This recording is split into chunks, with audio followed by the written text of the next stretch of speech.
Hello and welcome to Craft with Sarah and day 19 of the Halloween Craft Countdown, where I'm sharing 20 brand new Halloween craft projects over 20 days. Today's project is another greetings card, and I want to give you a little bit of a warning before we start that if you don't like spiders, this might not be the craft project for you. However, it is a cute cartoony spider rather than one that looks realistic, so it's up to you. If you really don't like spiders, maybe give that one a miss. If you don't mind them, here's what the card looks like. We've got a cute little spider dangling down into a hole in the front of the card. So when you open it up, it's all lovely and patterned on this side. You can see the back of the spider dangling down. I've used acetate for my spider so that the web that he's hanging down from looks a little bit invisible, but you could use ribbon or string or anything else that you've got in your card stash. This is a really quick and easy card to use, and it's also great for using up Halloween pattern paper. But if you don't have any Halloween paper, I've got tips on what you can do instead. Let's get started. The files for this project are free for the next 24 hours. Here's how to download them. Register a free ticket for the Halloween Craft Countdown at craftwithsarah.com/HCC25. After registering, you'll get an email which contains a link to the schedule page for the countdown. Visit the schedule page to find and download today's files. Each download is only available for free for 24 hours after it goes live. If you've missed some, check out the Instant Access bundle at craftwithsarah.com/HCC25 bundle, which gives immediate and ongoing access to all of the files from the Halloween Craft Countdown, plus loads of extra bonus designs. Or purchase just this design at craftwithsarah.com/products. To find the designs from this countdown, click into the Occasions filter and choose Halloween. The designs will appear here each day once they become available to buy. The download comes in a zip folder. You need to unzip this before uploading the SVG files into Cricut Design Space. Once you've downloaded and unzipped the folder, it's time to get the SVG file into Cricut Design Space. Open up Design Space and start a new project, then go to Upload on the left and then Upload Image. You can then either click Browse to find the files on your computer or drag and drop them in. Make sure you choose the unzipped version of the download folder, and within there, go into 01 Cricut version. If you're using a Silhouette or a Scanning Cat, head to craftwithsarah.com/help to see which folder to use for your type of machine. Within the 01 Cricut version is a file that starts SVG-01 in the file name. Click and drag that in, and this is what it looks like. Press Continue, and then on the next screen, press Upload. And that will insert the card onto your canvas. You can close out the window on the left by clicking the arrow that appears about halfway down the page. The project should load in at 10 inches wide and 14 inches tall. It will make a 5x7 inch card when it's all made, but the reason the height is showing as 14 is because we've got these extra pieces at the bottom. There's not really anything that you need to do to this project before cutting it out, apart from optionally to add a score line down the base card, which I'll show you shortly. But before that, I just want to talk you through all of the different pieces so that you know what you're going to be cutting out. To make this easier, let's ungroup the layers by pressing the Ungroup button at the top of the Layers panel. The purple pieces on the front of your card should be cut from a pattern paper or something similar because they're going to really stand out and be nice and decorative on the front. It doesn't have to be purple based, you can do it in whatever colours you want. If you don't have any Halloween pattern paper, you could use a digital paper and do a print then cut project to get them filled in with whatever pattern you choose. For information on how to do that, head to the schedule page for the Halloween Craft Countdown. In the box near the top of the page, where it says Foundation Learning, there's a link to a separate tutorial on how to use the Pattern Fill feature in Cricut Design Space. Have a watch of that video and it will show how you can make your own custom printable patterns in Design Space. The black pieces underneath should be cut from a dark colour that complement your pattern paper. I'll be doing mine from black because that is nice and spooky and Halloweeny. For your base card, I'm doing mine in a dark orange, but again, you can change the colour of that to match your pattern paper. To change the colour, click into the colour box up here, and then you can make it whatever you want. There's a circular hole cut in the middle, which is where our spider will dangle from. And then we've got the front of the spider here, and also a copy which will go on the back on the inside to hide our ribbon or acetate or however it is that you're going to be dangling it down. Scrolling down underneath here, the one on the right hand side will be where we'll write our message panel on the inside. So keep this piece as white, as that's where you'll be writing your message. This piece over here should be cut from a coordinating pattern paper, so something a little bit different, but still in keeping with the vibe of whatever you've used for the front of your card. The black rectangle and the big orange rectangle here will go on the inside left of the card to make that nice and pretty, and again to hide the ribbon or acetate that you've used to hang the spider. The circle in the middle, this orange circle, will be stuck on the inside right of the card where you see this black bit here, so that when you're looking at the card, you've got the gap in the front. We want to be able to see something pretty in the middle. All right, that's all of the pieces explained. So now let's add a score line to the base card. Go into Shapes and choose a score line. Set it to the height of the card, which is 7 inches. Then drag a box that touches just the score line and the base card and press Align, Center. And then with those 2 layers still selected, press the Attach button at the bottom of the Layers panel. Attach is what tells the Cricut we want it to score in that place. It might then go to the top of the Layers panel. If it does, press Arrange, Center Back if you want to put it back into position. When you're happy with how everything's looking, press Make on the top right of the screen. That will separate out all the colours for you. You can change the paper size in here, and then you can click and drag to move things about. I like to rotate with the Shift key pressed down on my keyboard to get it exactly 90 degrees, because then it will take up less space on my card, which means I'll have all of this bit available to use on another project another day.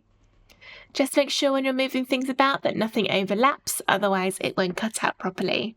So go ahead, get everything cut out, and then we'll see how to put together our cute little spider card. I've got all the pieces of my card cut out and ready to be stuck together. I'll be putting this together with just glue. I'm not using any foam squares for this particular card, but if you want to, you could add some dimension under these bits with some foam squares. If you're not sure what I'm referring to by foam squares, it's packs like this, where you get little sticky squares that you can put underneath layers of cardstock to give them some depth. But I want this to stay nice and flat so that it will be cheaper to post. The glue I'm using is Barely Art glue, but I also like Kalal. The reason I like these 2 glues is they don't bend or wrinkle the card like some glues can do. Let's start with the front of the card. I've already laid all of my bits on top of their backing so I can check that they're all in the right order and I've got the right bits going on the right sides. And then we'll glue the pattern paper to their pieces underneath. This pattern paper worked out really nicely with the little pumpkins on it. I can't remember where I got it from. I think it might have been from the range in the UK, or maybe Home Bargains, but it would have been last year that I bought it, so I don't quite remember where it was. Halloween paper's really hard to find. I did see though that the range currently online, I haven't seen it in the stores, they've got a 12 by 12 pack of Halloween scrapbook paper with a kind of pink lilac pastel theme, and it's all really cute. I have been eyeing that up. Very tempted by it. But so far this year I've not found any kind of spooky Halloween paper anywhere. If you know of any in the UK, please let me know in the comments. Right, that's all of those stuck. Let's fold the base card down the score line. If you've got a brayer tool or a scraper tool, you can go down the fold line to make it nice and crisp. And then now that's folded. Let's glue these on top. I'll put them into position first. I like folding it before I stick these on, even though it makes it a bit harder because it's sort of not level anymore, but we could, what can I put that's heavy? You could level it out by adding something heavy on the corner. But I prefer folding it first so that I know exactly where that score line is so that I can get my borders even around the whole side. Now that I know I'm going to definitely be putting these in the right places, let's glue them on one at a time.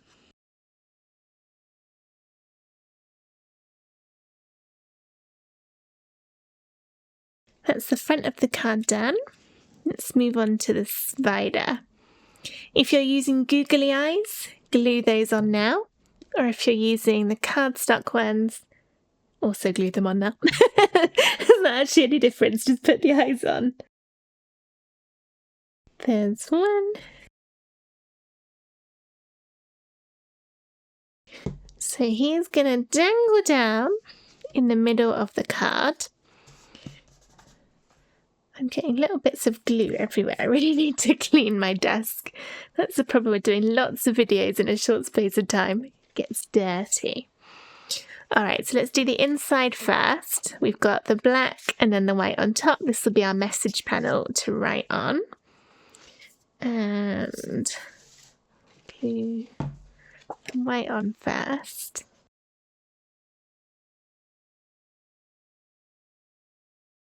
Try and get an even border showing all the way around. And then glue this to the inside of the card. And now again, get a nice even border of your base card colour. So put it right in the middle. Because there's a hole in the front of the card, we would be able to see if there was any message written here. And you probably don't want that. That's why we've got these two circles. They're going to go in the middle and stick onto the white so that you know not to write your message on those bits so it won't show through the hole.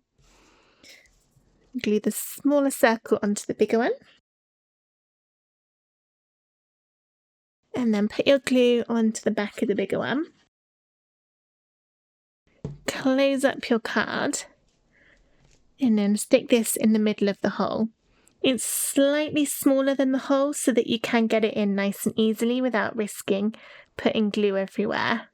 You can see the little bit of white still showing. But passing it through from the front means you know you've definitely got it in exactly the right spot. Alright, spider time.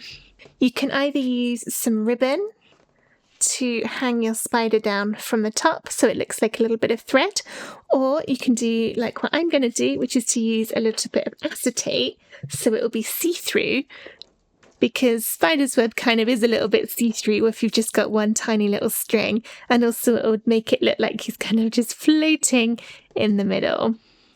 This is an old bit of acetate left over from something else. You can't really see because it's clear, but I've got some little strips left over on this right hand side. I'll cut one of these. Oh, where have I put it? That's the problem with doing something transparent. Okay, so I'm going to glue this so that it will kind of hang down halfway, and then it will be stuck to the back of the spider.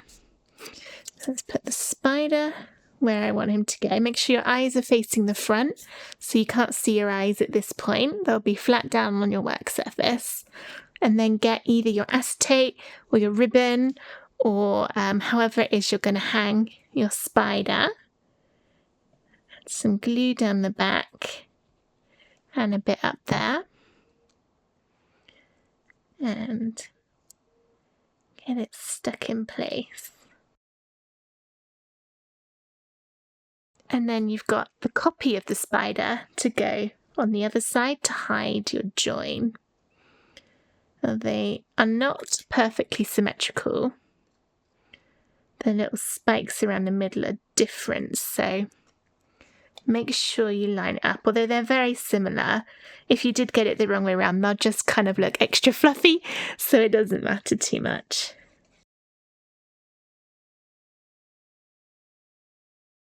Try and line it up as closely as you can. There we go. Oh, now my acetate's moved. The only issue with acetate is it does take a little while for the glue to dry underneath it. But we can make that easier with our last two remaining pieces, which are these two. And these are going to go around here to hide all of the bit that you've got. If you did have any ribbon coming all the way to the top, just trim a little bit off. Or when you're putting it on, just make sure it doesn't quite go to the very, very top. Okay, so let's glue my pattern onto the black.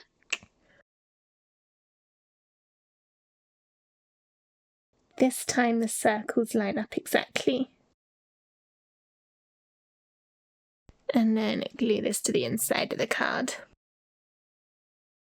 I think it's nice when you open a card and it's patterned and pretty on the inside as well as the outside. It's just that extra little bit of wow factor that you get with a handmade card. So the circle will match up exactly with the cutout this time. So be a little bit careful that you put it in the right place. And that's our card finished. Adding these bits on top will help hold your acetate or ribbon in place as well, so you've got a little bit of extra gluing and stability around that, which is great. And we'll close it up. And here we go, how cute is that? So my little spider is hanging on with my piece of acetate through the middle, so when the card stood up, he kind of floats around, jiggles about a little bit, and then you open it up and you've got a very pretty inside to your card as well. It's quick, it's easy, it's simple, it's a great way to use up some of your pattern papers, and most importantly, it's super cute. I hope that you enjoyed this video on how to make this cute little hanging spiderweb greetings card. If you did, please give the video a thumbs up and subscribe to my YouTube channel for loads more Cricut crafts and Halloween fun.